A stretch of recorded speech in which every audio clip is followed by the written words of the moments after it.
Welcome back to episode 5 of The Mark and the Shark. I am the Mark and I am here with my co host. The shark.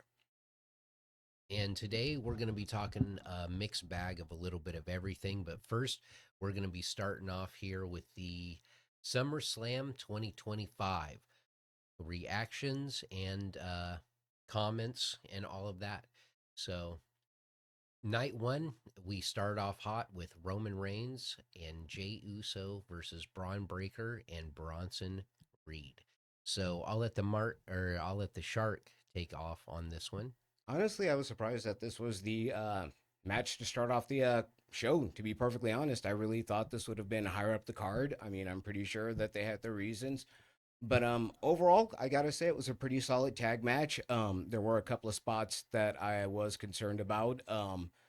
The Roman Reigns dive in particular, and the same with Bronson Reed. It's a good thing they were okay, but I really did like the match. You know, Uh, Braun Breaker, once again, a star. Absolutely amazing. It's exciting to see him. Bronson Reed, I'm really getting more and more impressed with him. The more I watch this guy, the better he gets. I love the tribal thief. I'm really getting behind this guy. He's really something awesome. But overall, I really thought it was a great match to really get the show going. Yes, so I mean, either Jey Uso or Roman Reigns themselves could make an entire event so much better than it already is. So, I mean, starting SummerSlam off that way, a lot of people thought that this would be a main event or something like that, but it turned out not to be a main event. And yeah, it got everyone really into it. I really like the match. I'm not as high on Bronson Reed as you are, but I'm, just as high as you are on both of them. I'm as high on Braun Breaker, I guess. He is the future of WrestleMania, uh, like Karrion Cross says, you got to manifest it, and that's what he's been doing. So um I like the match. I wasn't, you know the all the spots and everything I really enjoyed, but I was so tuned into waiting for the women's match that I just kind of watched this through and was waiting until it's over. Understandable. But like I said, it was a really solid performance by everybody involved. Really, actually, a really good, match to start the card off with. Oh yeah, the OTC does not have bad matches. Um, and then that takes us along to the next segment of Charlotte Flair and Alexa Bliss beating Raquel Rodriguez and Roxanne Perez to win the WWE Women's Championship. What do you think? Do you think it was the right move to put the belt on them to kind of create some more tension? Um, I think that the Judgment Day does not need to have the women's titles. They look a lot cooler with them. It gives them something to fight for. And I think maybe part of the process is they don't know where to put Alexa. They don't know where to put Charlotte, but you put them together, and wow, we really got something here. Um, Something that we can freshen up the tag team division with, because the tag team division is good, especially the women's tag team division. We have a lot of great teams, but when I say a lot of great teams, I don't mean in number. Um, so go ahead and throw in those two in the match. I think that into the division themselves. I think that's going to help boost the division, because now we'll get some more fresh matches, because we've already seen all the tag teams face each other multiple times. So that'll bring a new fresh aspect into it. Um, I can't wait to see how these tag team titles tear their friendship apart more than it already was before. That's what I feel it's going to lead up to. And that will probably give Alexa Bliss the motivation to possibly become the sixth member of the Wyatt Six and make that group relevant again. Honestly, I hope they don't go that route. I really like what they're doing with Alexa Bliss and Charlotte Flair. This whole thing of the it's kind of the frenemies thing. I like how they're playing that. I also like any potential conflict that it can create with the Judgment Day when Liv Morgan returns. There's also that whole other aspect, that one of them was, I forget who it was, supposed to be a fill-in for Liv Morgan. They lose the titles. What's going to happen when Liv Morgan gets back? Um, like I said, right now I think it's really interesting, the whole Charlotte Flair um situation. I think it's going to be, we'll see where it goes. I like how they're doing it with Alexa Bliss. Sorry, that's whose name I was trying to remember. But it's really interesting to see the Liv Morgan, Alexa Bliss, or Alexa Bliss, Charlotte Flair situation play out. Hopefully they'll give them a nice tag team run. Honestly, I really hope they kind of keep her away from the Wyatt Six thing. I know it's what some people want, but let her do her own thing. I think she works better, honestly, away from it. But that's just me. I totally agree. I do not want to see her in the Wyatt Six. But I don't have to like something to predict it's going to happen. Um, but yeah, I really hope they don't do that. But yeah, I wasn't even considering the Roxanne and Liv Morgan thing. I was more considering the Judgment Day not having the belts. But it would be a good time for Liv Morgan to come back. People would love to see Liv Morgan and Alexa Bliss in a singles match. And that's how they do it sometimes when they're leading up. They'll have one member of a tag team versus the other member of a tag team, you know, and then that's when you finally go in with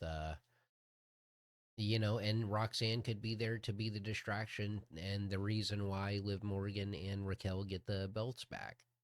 Honestly, I think it's probably going to wind up turning to a more than likely a Liv Morgan face turn. It'll get her away, kind of like the situation they kind of did with Rhea Ripley, and in a way Damian Priest. They kind of spun these people away from these groups, and at this point, so many people started getting behind, Liv Morgan. I honestly wouldn't be surprised if down the line there winds up being a face turn and they wind up breaking her away from the group. Honestly, the same with Dominic. He's starting to become more and more popular. I I probably anticipate he's probably going to be done with Judgment Day himself. I wouldn't be surprised if he winds up leaving the group before the end of the year as well. It kind of it to me it seems like it's almost starting to kind of run its course to a certain extent, to myself. And I think it's time to, kind of either split it off into something else, but time for these people to kind of we'll see what they can do. I think it's time to start moving someone further up the card as well as, a singles talent. Wow, that was a lot to lay on me. While you were saying that, I thought, you know what? I don't agree um, with the Dominic getting out of the Judgment Day scenario. What I would rather have see happen, honestly, for me, is I would like him to take the Judgment Day over to AAA, Dia de Judicial, and have the Judgment Day running. I mean, when the Judgment Day comes out and they've got all the tag belts and then the singles belts, it just looks too cool for Angel Lamberto, Los Garza, to have them against the Judgment Day in AAA, and then the Judgment Day having WWE and AAA tag team belts, with it. So everybody in the Judgment Day has gold. I think that would be really cool. Um, I wouldn't want the Judgment Day to split up at all, actually. I like the composition of where it's at right now. And I think they could go along with that for a while. And I would not want to see Dominic leave because Dominic is, almost basically like the de facto leader here. And that's the thing. It's his popularity. It's starting to get to the point of where they could easily break him away from that group. And honestly, the reaction he's been getting as of late, it wouldn't surprise me that if, like I said before the end of the year, it would not shock me to see if he winds up doing some kind of turn and they wind up breaking him away from the group. Personally, Well, it could be something that they're leading up to right now with the whole Roxanne Perez thing. so who knows? We'll see. We'll definitely see what's going to happen. It's definitely getting interesting with all the little things that are going on. All right. And now we'll head on to the next match of Sami Zayn and Karrion Cross. I'll let you start that one off, brother. I guess it's I watched the whole feud with Sami Zayn and Karrion Cross. The match was decent for what it was. Honestly, I don't know. I've never really been, Cross has never done much for me. Um, Sami Zayn, again, another good match. It's going to be interesting to see where he goes from here. What are they going to do with him? I don't know if he's going to be involved in the whole situation with Solo, with that whole situation. Are they going to be kind of, is it like, in a way, like, Bloodline Part 2, with some similarities with that situation? Are they going to be feuding with that? Because I know he wanted to get his match. So with Karrion Cross gone, it's who knows if that's an angle itself, but it was an okay match. It was what it was. Yes. So I'll keep my opinion on this one short. I hated it. I absolutely hated this match. Um, Not due to anything either of the wrestlers did. Hmm. It's more the implications behind the match. And you say that Karrion Cross doesn't do much for you. Well, Karrion Cross does a lot for me. Um, I really enjoy Karrion Cross, and now Montreal might be one of my favorite cities in the world, but Sami Zayn is not even close to even the top 30 of my favorite performance in this roster. So, I mean, I hate to say it, but I just feel like this was a waste of a match. And which sucks for me to say, because I really like Karrion Cross, but this whole Sami Zayn thing is kind of been boiling over on me. I don't. I'm glad it's over, but right now people saying it's they're doing a bit or whatever, and I'm not really sure about Karrion Cross and his contract status. He did say, there was a video that says he was released. Well, not released, but he's no longer under contract, and they weren't going to re-sign him, and that makes me sad. So that's what happened with this match for me. I was just watching and just thinking, this sucks. Yeah. Yeah, yeah. Usually, being the mark and stuff, you'd think I'd have a different reaction, but no, I'm mad. I'm Yeah. not happy Understandable. about this. All right, brother. And then, unless you want to expand on that match at all, I'm No, kind of I'm done good. with it. I have to be honest, the next match I was really surprised about, between Tiffany Stratton and Jade Cargill. The match was actually a lot better than what I thought it was going to be. Of course, Tiffany really, she's really good in the ring, and Jade is actually getting a lot better than where I thought she would be. Really a solid performance from both women. Of course, they made the right decision. Reading some of the opinion, people felt it was wrong by, keeping the belt on Tiffany. I disagree. I think it was a smart move to keep the belt on Tiffany, and it looks like the feud between them, is it's not over yet. So we'll see how this feud, will continue to play out. I think again, right decision. But again, much better than what I thought it was going to be. It was actually a really good match.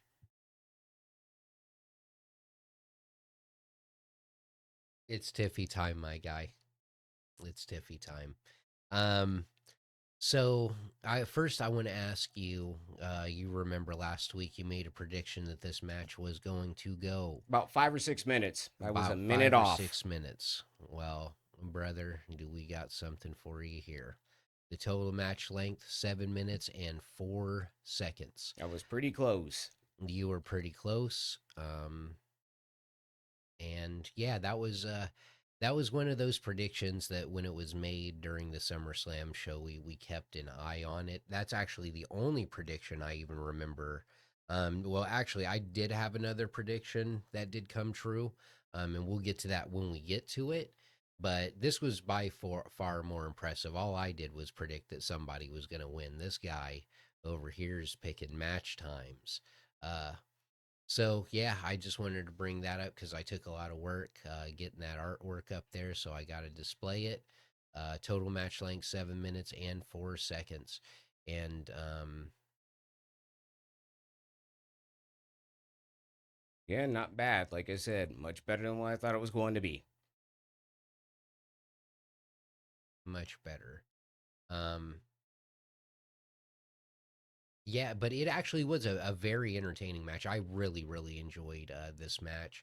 Um, being like I knew it was going to be a long pay per view. I knew I was going to probably get hungry. I was going to get a little bit fatigued.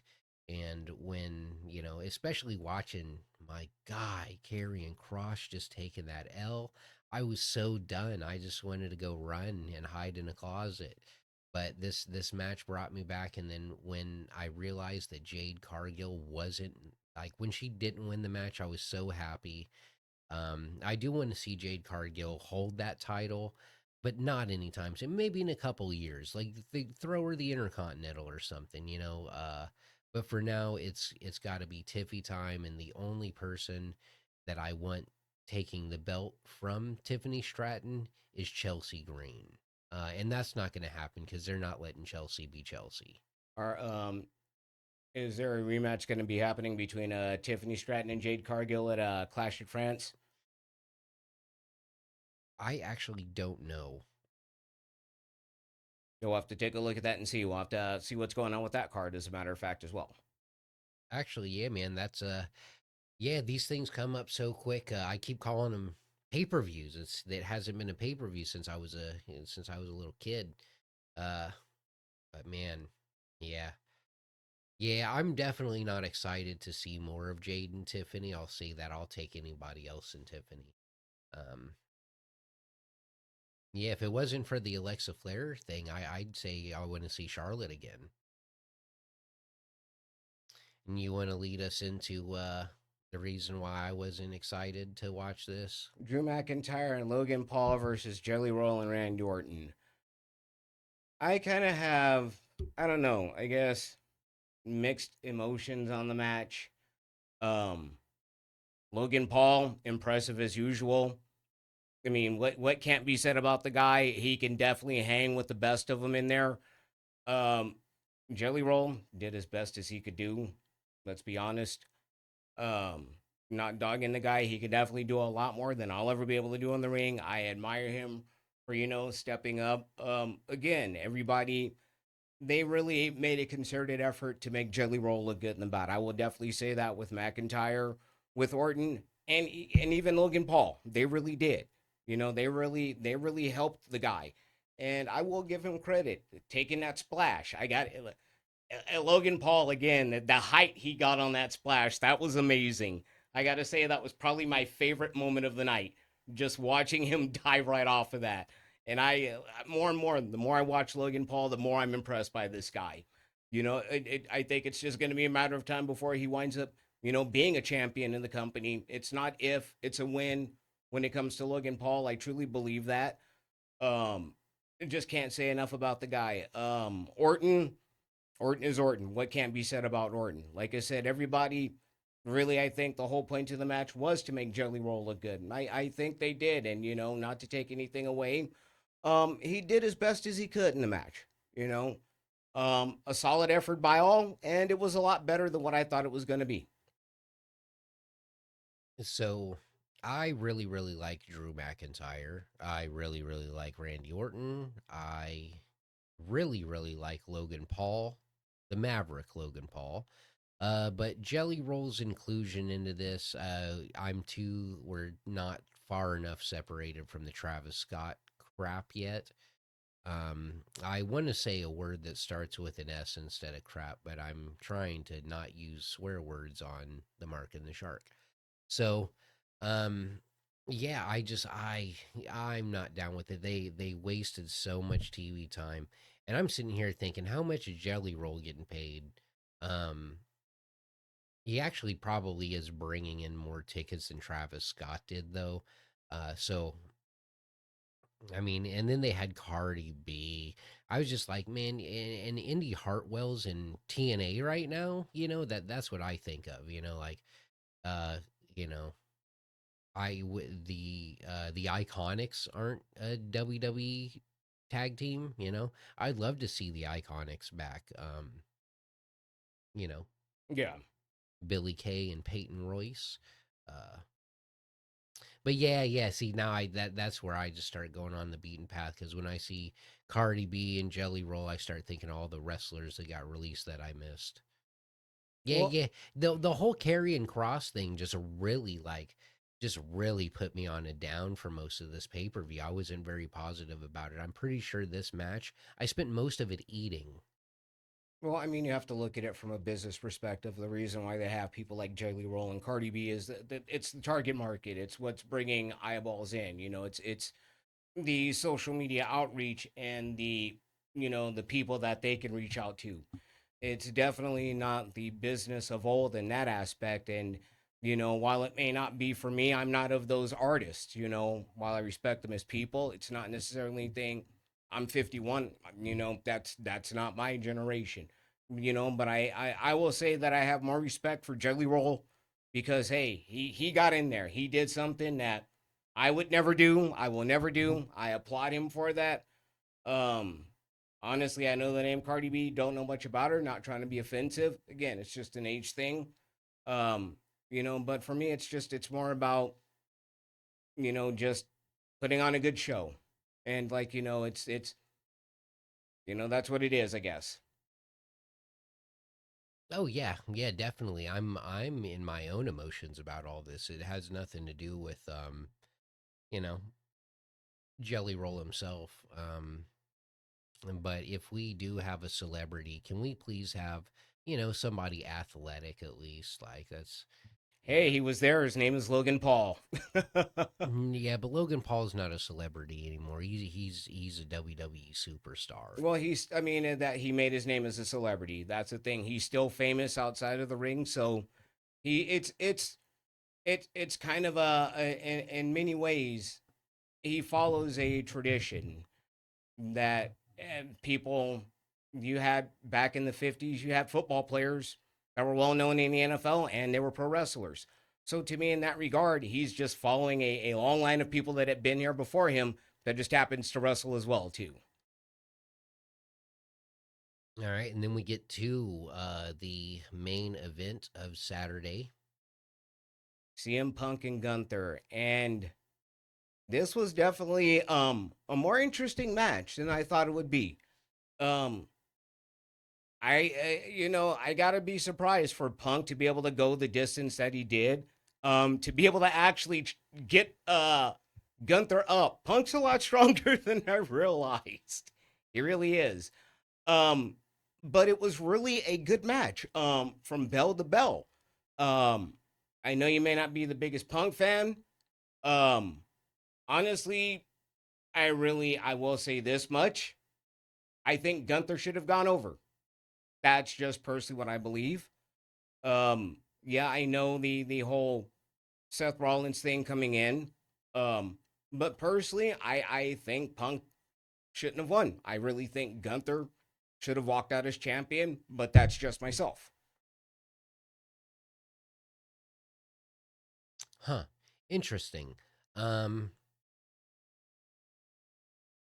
I I'll say this. It's been years since I've watched a Gunther match and not really liked it. So I know you prefaced it with, I don't like CM Punk, but man, I really like Gunther though.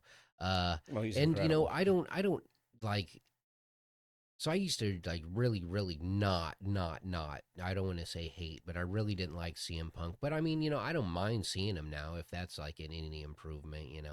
So I mean, I get the story. I'm in it for the business, just like you were talking about earlier. I might not agree the same thing when it comes to Jelly Roll, but I do agree with it when it comes over to Phil Brooks over here. The fans want to see him. The fans want to see him win, and it's great for wrestling for him to do great. Gunther, I kind of knew he wasn't going to be coming out of their champion just because CM Punk, but I wish he would have. And even if everything that happened after that still happened, I would have been okay. I mean, I was okay without it, and just because Seth Rollins is doing the story, you're not going to be champ while I'm here, and if Gunther won, that would kind of even cement it more, and he could have held on to the briefcase longer. But I mean, it is what it is. I really don't care how it could have happened. I really like how it did happen. Um, yeah, Gunther lost, but at the end of the day, even though Gunther lost, he CM Punk's not champion, so I'm down with it. I'm in it to win it. Honestly, I knew the minute that Rollins' music hit, I knew what was going to happen. It was pretty much an instantaneous of, yeah, he's going to cash in the briefcase. I mean, if people didn't know, it was like, if you thought it wasn't going to happen, well, I don't know, what for people to think. It was a given. Once the music hit, it was just like, yeah, you can tell that the okay, we've all been worked. You knew it was going to happen. I mean, it was just it's if you think about it from that, it was a logical progress given the feud between him and Punk. While I think that's cool to carry on, personally, I think again for me, even if it was I don't care. It could have been Rollins coming out there and doing that to Gunther. I really think that would have been more interesting in a way to see if that would have happened. The possibilities that could have gone on from there. But I really think that honestly, it should have been Gunther, or even they could have done they could have saved the. I know they were shocked and doing the whole shocking thing. That was the reason why they didn't do the press conference over the weekend. Also, it's stories are going around that those are now permanently canceled, which is good because they didn't make any sense anyway to do those. But it really kind of once that music hit, it just wasn't surprising at that point.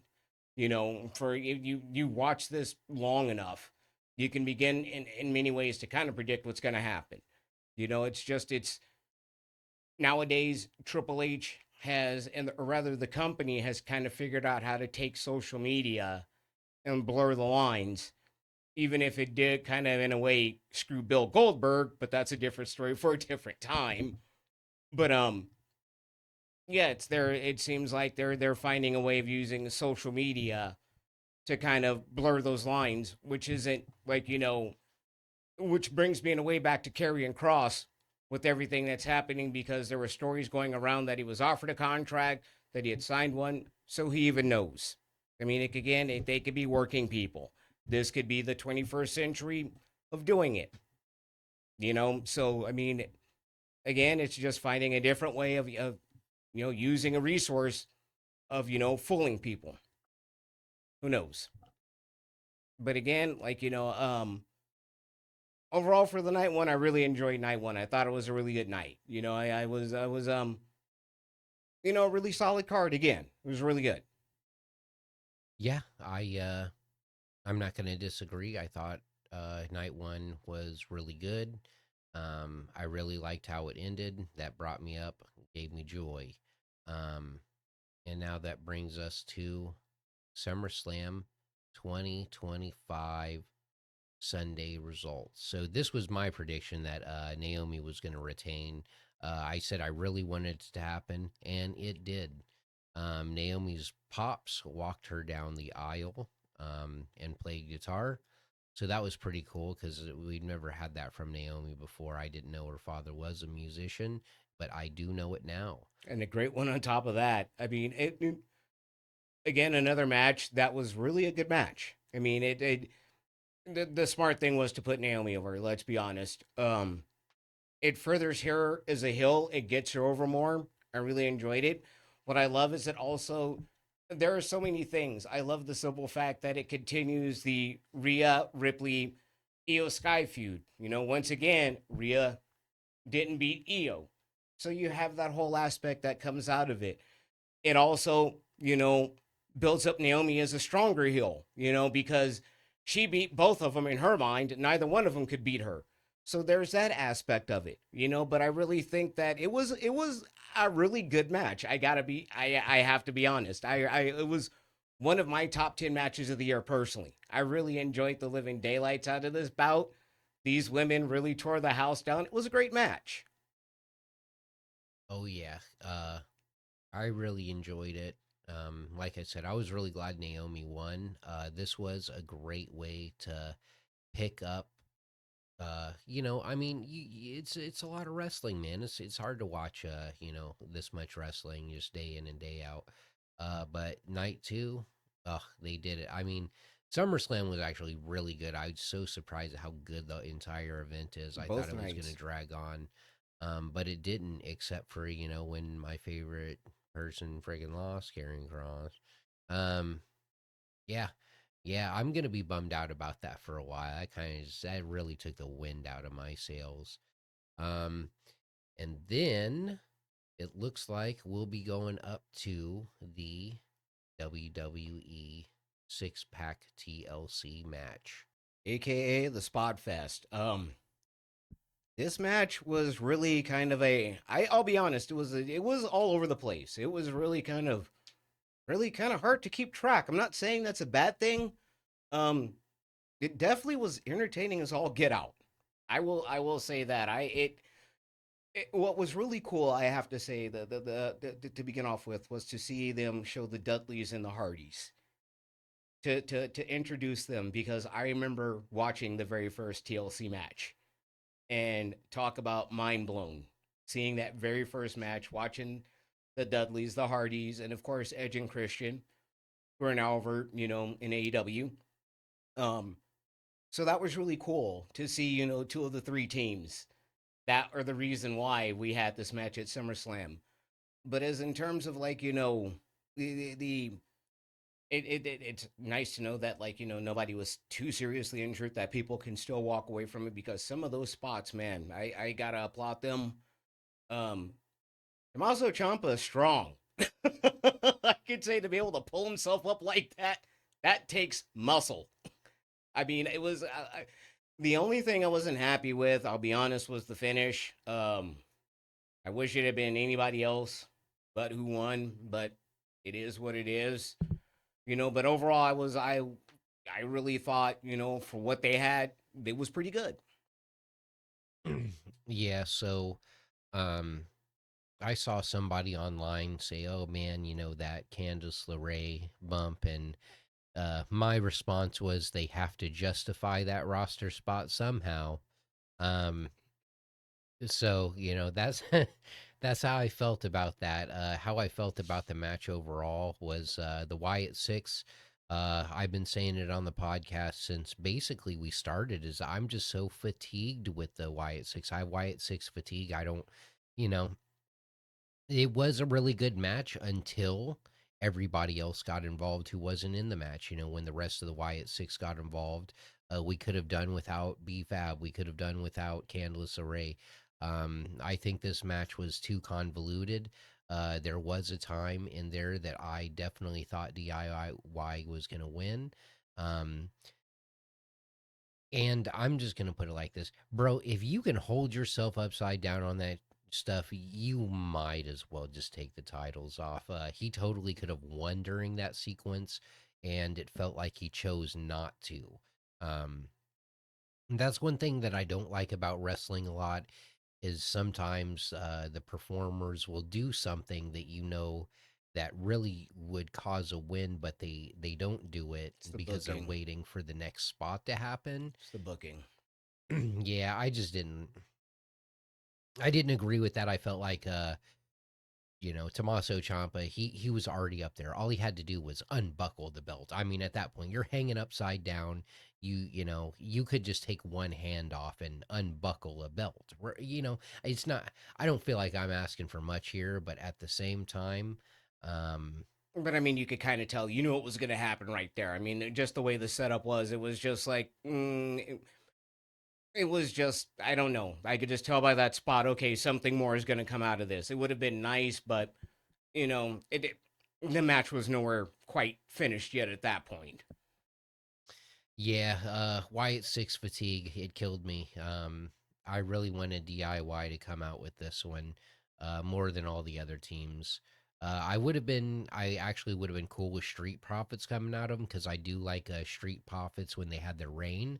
Um, I think it was good for them just because as a tag team they hadn't held gold in a while, so it is nice to see the tag team with gold. And it's not like they can't get the audience going. I mean, they're really good wrestlers. Angelo Dawkins, like I've been singing his praises. He's so much better of a wrestler now, you know, and he's playing more into the big man, so it's more believable when he's wrestling. And Montez Ford is just a monster wrestler, so them. And then DIY, of course they're great wrestlers too. I mean, I'm not saying anything bad about Motor City Machine Guns or Braxium. But I just felt like it wasn't in the cards for either of those two teams. Well, I mean, you actually another one of your predictions was right because you talked about the interference of the Wyatt Six, and you were right because once that interference started, that's exactly what happened. And it's the same thing for me.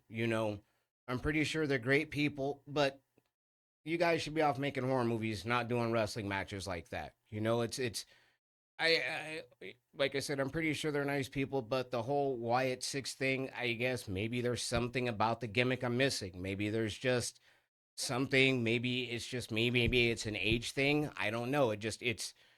It's not wrestling to me. It's something that I feel like I should be watching late at night on Sci-Fi, not watching in my wrestling show. Again, nice people. You know, they can wrestle. I've seen them wrestle. It's let's kind of do something else with them other than this, personally. Yeah, Dexter Loomis. Yeah, I mean, he'd be a great singles wrestler. He doesn't need the dreads. Back when he just had the mustache, it was a different era back then. You know what I mean? Like Vince was still there. Dexter Loomis just as himself. It, I mean, almost like LA Knight. He looks like a wrestler. He talks like a wrestler. He moves like a wrestler. Let him be a top wrestler. If you just let him be him. I mean, with social media and everything now, I'm not going to act like I know any of these people, but Dexter Loomis does seem like a good person that people could get Yeah, behind. And that's more of a compliment than anything. And I'm not saying that about that. The opposite is for any of the other Wyatt Six. Um, yeah, just like you said, it's not personal or anything. I get what they're trying to do, but does it pull at my strings? No, it doesn't. Does it make me want to see more? No, it doesn't. Am I getting very fatigued with it? Yes, I am. Um, and that prediction really was just made out of fatigue. Like, oh, yep, it's Wyatt Six. They're just gonna put everybody in there and make them win. That wasn't really a prediction for me. It was just kind of me being salty, and it did prove to be right. And I agree with you. If the Wyatt Six had a horror show or there was a horror movie or something, that would be cool. But not in the middle of my TLC ladder match, bro. Please. yeah. Like I said, I'm pretty sure they're nice people. They're all talented. They're talented enough to be on that roster. I'm pretty sure they could break them all away and have them be successful. I'm pretty Bring it sure closer.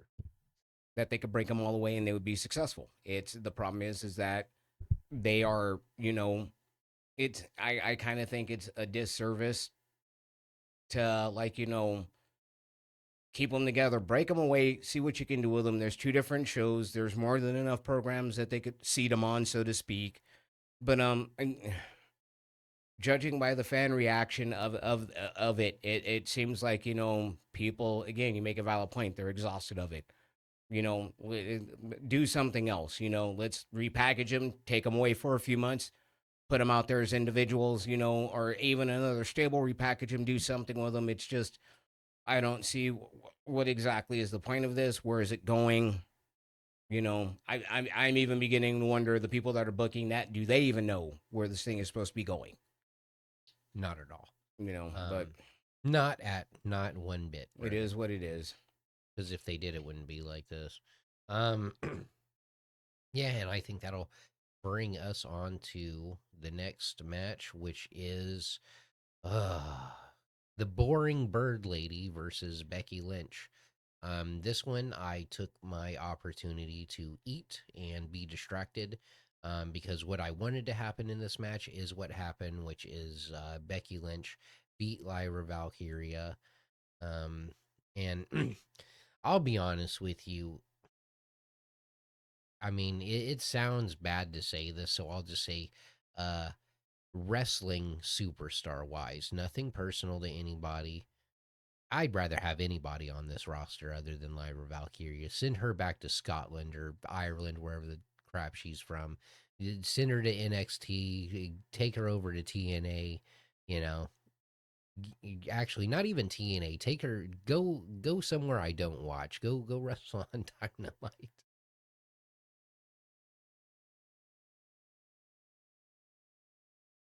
How can I put this?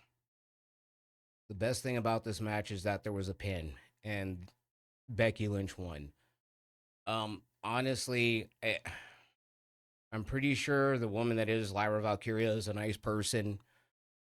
I did just watching her promos. There was really no connection with the audience. I saw the promo, I believe, was on SmackDown before the match. That talking about her Becky Stompers. They're just really. She seems really awkward. Number one, when she's doing promos, you can tell she's nervous. Um, the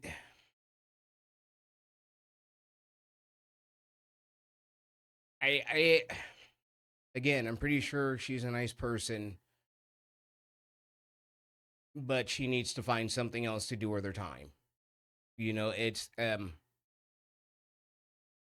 I really it again, it was a match. It was what it was. That's about the only way the right person won. That's really it. Yeah, I mean, I mean, I'm not trying to be harsh. Again, I'm pretty sure she's a nice person, but it's just it there is just there was no life from the audience at all when she's out there. They're just there, at least from what I've been able to observe. It's just people get really quiet when she's there. yeah, so my observation of how I'm going to put this is going to be that I am watching a television show and there is a character on this television show that I just really don't like. To say that isn't so wild, it's not a personal attack on the person playing this character because Lyra Valkyria is not Lyra Valkyria. You know what I mean? Yeah, That's her alter ego. That's her stage. That's you know. So anything personal is not in here, but it's a TV show, and I'm allowed to say I don't like this character, and I feel free saying that if this character was on a TV show that I didn't watch, I wouldn't care. But because I do watch this show and it's taking up my time and it's making me not want to watch it, I do. So, um, props to her because at the end of the day, she's wrestling in WWE. I can't fault her for that. But as far as a TV show and characters that I like and don't like, I can say I don't like that character. And me saying that's not going to make her make any less money, so it really doesn't matter. But I consume the product. I'm allowed to say, you're allowed to give me a buffet of food, and I'm allowed to say, well, I'm not going to eat this, this, or this. yeah, and it's there's just for me there's no spark there. I've tried watching, and it's just again pretty sure a nice woman, but there's nothing for me that I find interesting in her. Again, nice woman. I will say this much. They're the reasons why they're running the company. I'm not. They know more about her than I do. I will say that. But being as a fan, she's, doesn't do much for me as a fan. And it has nothing to do with her being a female before people get on that kick or anything like that. There are male talents I feel the same way about. It's just she doesn't do much for me personally. Yeah, I mean, we just went through it with the Wyatt Six. So you can't say it's a male or female thing Exactly. because we were just saying, hey, these four males that we don't like. So, saying that one female that we don't, and it's nothing like that. Um, yeah, and I guess that'll get me off of that because all I'm doing is complaining about Lyra right now. And then that takes us to the quote unquote steel cage match when you have a steel cage because you want to keep everyone out and you want to make sure we do this one on one and it's a fair. But we're going against Solo, and of course the MFTs will be there again. Tomatonga, please feel better soon, brother. I need to see you back in this group because Talatonga, JC Mateo, and Tongaloa does not do it for me. I need Tomatonga to make this whole again for me.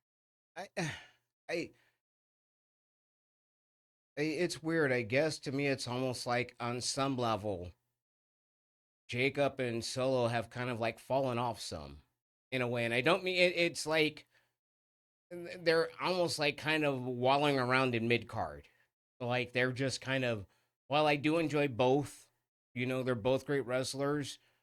They're both great talents. It's just they seem to kind of like wallow around, so to speak. There were these big bad hills, when they were first there.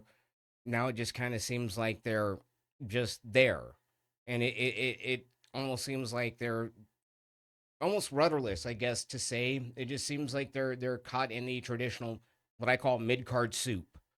Just they're just kind of trying to find a place for them. While it was like, I did like the match for what it was. Personally, I don't think there should have been any interference. It should have been an old school cage match.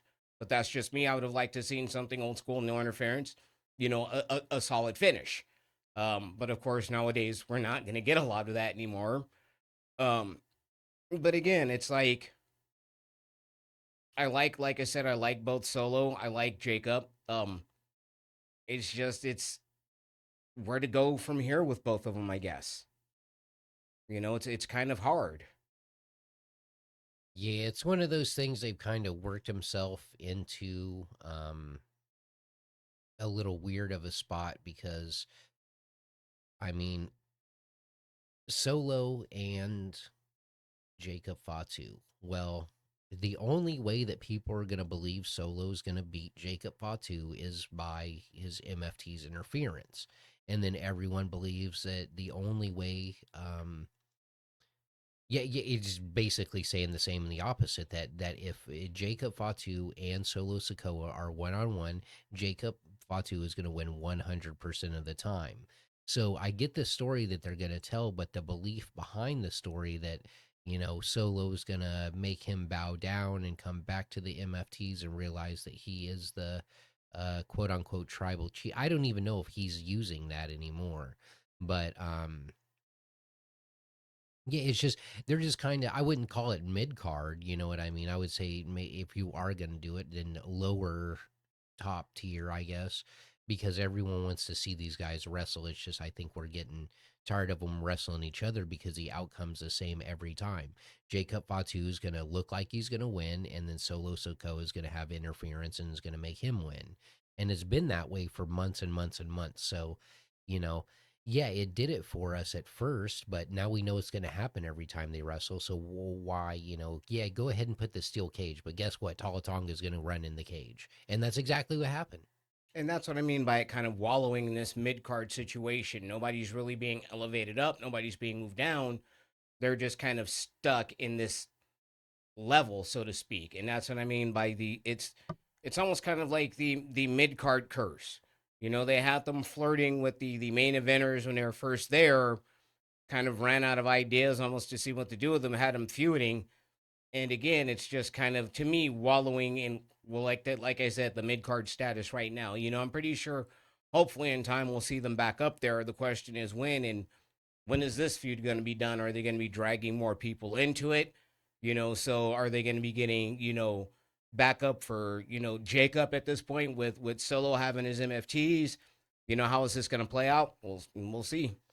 Zilla Fatu still isn't in the WWE, and there's also a Lance in Anawa. Please Yeah. help me. And But why? yeah, exactly. Yeah. There's still a couple bloodline members out there that could be drug in.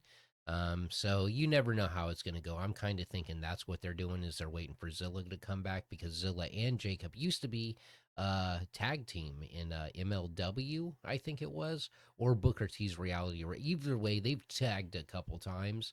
So Well, I mean, there's also another potential angle that they could have this play at. If you think about it, you have all the MFTs. Then what you could even do is kick Solo out and have Solo and Jacob, take them on. If you think about it, that's another potential angle that they could play out with these guys. It's what's interesting is that when taking a step back, there are seeds of things that they can sow should they choose to do so. So I mean, it's one thing that I will say, looking at the difference now with Triple H as opposed to Vince, 6, 7 years ago, there's a lot more on the plate. There's a lot more directions things could go under Triple H than under Vince. It seems like they're using a lot more of the lower level talent. At least they're giving them more to do than what they used to do under Vince. So it's really kind of being everybody, and the way that they do it is they kind of cross see things. So that way it gives them something to work with, as opposed to in the past where Vince would just kind of keep things kind of, I guess, compartmentalized. It seems like there's more crossing over of things these days under Triple H than there used to be. So that can lead to more things happening. Yeah, and I was just thinking, they brought in Tala Tonga, who is a tall man, and man, Lance Anawai, I Yeah. believe. I'm saying it right. And why? Anawai. Yeah. All right, so Lance Anawai is, I mean, he's tall too, so I could see them bringing him in to help Jacob and Jimmy, and um, you know, have that thing going. I mean, I get what you mean about this not being like a top tier, high tier, A tier, S tier. But I mean, I can see all the possibilities of where it's going to go and how it could possibly lead up to maybe another bloodline thing going with Roman after he's done with the current thing that he's in. But I'll keep my eye out. I'm not going to be disappointed when I see these guys because Jacob, watching him wrestle, I'd almost rather see him wrestle other Samoans because they're really packing the punch. I will say that a lot of people they least like Tonga Loa in this faction, but I'm going to say I least like JC Mateo, aka Joe Cobb. I don't think that he should have even been brought into this. I honestly He think, looks out of place. well, I mean, I think the whole thing is in terms of any original bloodline. If Paul Heyman had anything to do with that, let's be honest, that's going to stay in the past. It's Paul Heyman. The man moves on so fast, it's not even funny. I think that that is completely done. I think that what that thing ran for, what, 2 years, so to speak. I think we can say we've seen the end of that once they kind of disintegrated the bloodline. I don't foresee anything like that happening. I think you have the MFTs. I'm not too sure if Heyman is involved in any of that. I know he's involved. Heyman, of course, is a person backstage that has his fingers involved in many things, But of course, as we know, he doesn't finish strong. That's historically speaking, that's known. But again, we'll see where, a lot of this goes. We'll see if it ties back into anything bloodline. You're right. They're starting to bring in people. I think that to me is why it's done. You're starting to bring in people that really have no relation to the direct people of the bloodline. It's kind of splintering off to where it's heading into something, a completely different direction. Who knows? It could wind up being the Tongans versus the bloodline. Who knows where it can go? That's another potential seed that could be planted. Again, it leads to many different roads nowadays in the company. Yeah, and before SummerSlam, it was announced that Rikishi and Haku all had some independent dates of signings and appearances, and that they were actually not. They had canceled them SummerSlam weekend, so I was actually hoping to see something like that happen, but it didn't. Yeah, who knows what their reasons were? It could be coincidence. Yeah. And then that will bring us on to Dominic and AJ Styles. Dirty Dom. I'll let you start this one off, brother, because I know you like this. This honestly was my favorite match of the night. Both of them did really good. It was nice to see. I gotta be honest. It was actually, I was surprised that this to me was a test for Dom in many ways, because AJ is one of the best out there in the ring, and Dom really hung with him really well. I gotta be honest. I love the tribute to Eddie spot where Dom hits the chair on the mat, throws it over. He falls over. Then you see AJ put the chair around his neck, and then he falls over. I thought that was really cool. I love that. A tribute to his uncle Eddie. Really good match. I'm happy that Dom went over. Again, another feud that's not quite done yet. We're gonna see where it's gonna continue to. But again, like I said, personally, my favorite match of the night. Yeah, I watched like okay, let's start that again. I like watching both performers. AJ Styles, I've always been a big fan. Dominic Mysterio, I wasn't a fan until he became heel. And I really like him even more. I cannot wait to watch Triple A to see if he becomes El Mega Camion. And if he does, that will be super awesome. He's going to be taking El Grande Americano with him. I, I almost finished that sentence in Spanish. And Yeah, so that's going to be really cool. I can't wait to see any of that. I hope that somehow it leads up to AJ Styles being to go and wrestle in AAA through this feud. Either either way, I'm not going to say it was my favorite match because I really, really, really wanted that Naomi match. I really wanted her to take it, but yeah, this was a great match. I really enjoyed it. The story of it was really good. They played it up really well. Just weeks and weeks of Dominic shying away from the fight and the persistence and patience of AJ Styles, and I'm gonna get you, you little rat.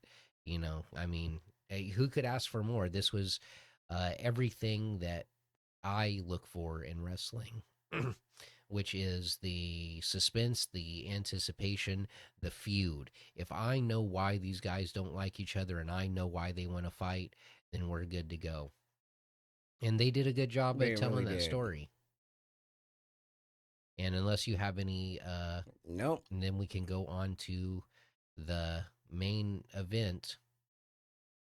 Cody Rhodes defeating John Cena to win the undisputed WWE Championship in a street fight. It was a good match. I'll be honest for what it was. Cena did a lot better than I thought. I mean, let's be honest. Cena he's not like he always been a great technical wrestler. It's I like him as a person. He's not the greatest in the ring, but I mean, he's good for what he can do. It was a good match. It like I like Cody. I really thought like it went really good. I'm really surprised that they put the belt on Cody. I really thought Cena was going to leave until the heel, or rather, I should say, the face turn on Friday night. Once you knew that was going to happen, it did get me thinking: was it going to lead to a potential, Cody heel turn? During the match, I thought that was a possibility. Um, I'm surprised that that it went over the way it did, Cody winning. But then of course you have the music hit, and you knew at that point what was going to happen. So at once the music played, it made sense as to why the whole thing happened Friday night. From that point on, you know, again, really no surprises there. Um, really good match. Nothing really I'd say really stood out as in terms of nothing surprising. They really the old street fight. Um, again, solid match. Oh yeah. So when Cody left WWE for the first time and he went on the independents, he had a lot of crazy matches and stuff like that. So when I say I watched this match, I kind of had already seen most of this stuff from Cody. You know what I mean? Like I've seen it. So it's hard to say that, oh, just because John Cena was in there it made me like it even more. Um Having the match I was most excited to see at the first match of the night was awesome to me, but it kind of deflated me for the rest of the night because now I don't have that suspense to see what I want. Um, I was actually very surprised at the end of this match just because first of all, I thought that John Cena was going to retain. Um, Brock Lesnar coming back was not in my bingo card at all whatsoever.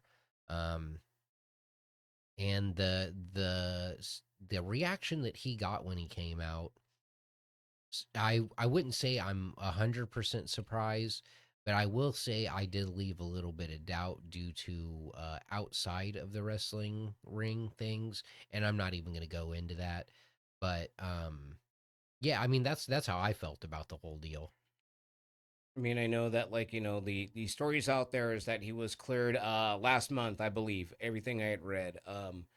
I also did not have Lesnar's return um to be showing up as well on during the second night of SummerSlam. It was definitely a surprise. I will say that there were some online that were none too pleased about it. Of course, the situation is complicated. I too will leave that aside. I am not here for that. That is none of my business to discuss as a person who consumes it as a source of entertainment. Definitely interesting. We'll see how long he'll be around. I think that's the first thing. It definitely sets up more than likely probably something. I'd say, what is it, August now? I would probably say we're probably going to start building up something between him and Cena more than likely for Survivor Series. I'd say yeah. So you give it a 2 month build up because that at this point, I mean, really, if you look at Cena's wish list, he's already gone through pretty much everybody he's done, except for Brock. If you think about it, he's going to be spending time not with the newer talent. He's going to be, more of his contemporaries, his friends. If you look at it, the only other person that probably would have been of any interest, I don't know, maybe I can't recall if there was any feuds between him and Batista, if there was anything big. I think there was between him and Dave Batista, but I don't foresee Batista have any interest himself in coming back, for any final matches between him and John Cena. I'd be surprised at this point if there was anything between them, but I think that the big feud has always been Cena and Lesnar. Let's be honest, that has always been the money feud, and it was for a number of years for the WWE. It was a big attraction. So in some ways, in a financial sense, it's not surprising to see Lesnar back. Um, Outside of wrestling, with everything that has gone on, it is definitely a surprise to see him back in that manner. Um, but it's going to be interesting to see, are there going to be any affiliations with Paul Heyman? Is it going to be just a Lesnar and Cena doing this? Who knows? It's definitely interesting to see Brock back in the fold and to see what's going to be going on. Online rumors that I've read suggest that Brock Lesnar's being brought back due to request from John Cena. Well, it's kind of funny, like things I've heard. It's I don't know if it's Cena. I don't know if it's they're trying to take the heat off of themselves because if it was cleared last month, it who really knows? I mean, nobody knows. They could say one thing, it could be another. I've heard the same thing about Cena as well, that it was Cena's wish, but it seems like was that something that they did to take the heat off of themselves because they know Cena's not going to be coming back? Because let's be honest, Cena's done, Lesnar's not. We know Cena will be done. We know Lesnar will be there after Cena. So for them to sit there and say that this is Cena's request, I don't fully buy that. It may have been somebody on his wish list, but I think it's the powers that be that more wanted him back more than Cena, let's be honest. Yeah, Brock generates dollars. You can't deny that. Nope. And apparently, no matter what happens, the crowd still loves him. The A5 versus the AAA, or the Attitude Adjustment, I mean, um, it's always been that battle. Um, we'll have to see what goes on next. I mean, I like Cody having the title, and I like Brock being back. Regardless of whatever that I'm only talking about in ring. Like you said, it's not my place to judge or give any opinion on it. I'm watching a TV show, man. I'm not trying to dig into. I mean, if you really want to nitpick and say, well, I should go into that. I mean, dude, I watched. You guys have watched a bunch of major picture movies that were done, by these creeps, and stuff like that, but you still say it's a good movie.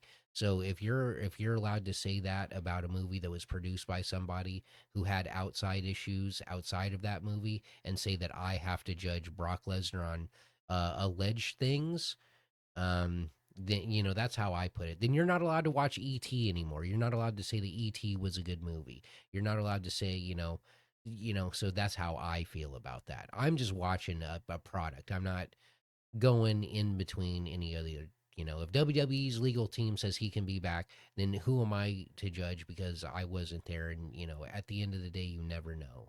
Um, Well, to me, it's people are people, and you have those you're always going to have, no matter what, especially in the day and age of social media, these echo chambers. That's why I don't involve myself in those. That's why I have a tendency to stay out of them. I'm just a fan. I enjoy it. Um, I don't interject my opinion into it. It's escapism for me. That's why I watch it. It's a form of escapism, to watch what these men and women do.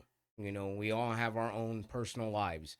My opinions are that they're my own personal opinions. I'm not here to give my political opinion. I'm here to give my wrestling opinion of the stuff I like. And that's that. If it, whatever issues have, that's between those people. I don't let that affect me. It's a form of entertainment, and I leave it at that. Yes. Yeah, because any personal outside issues have nothing to do with this guy taking John Cena and F5ing him through a table.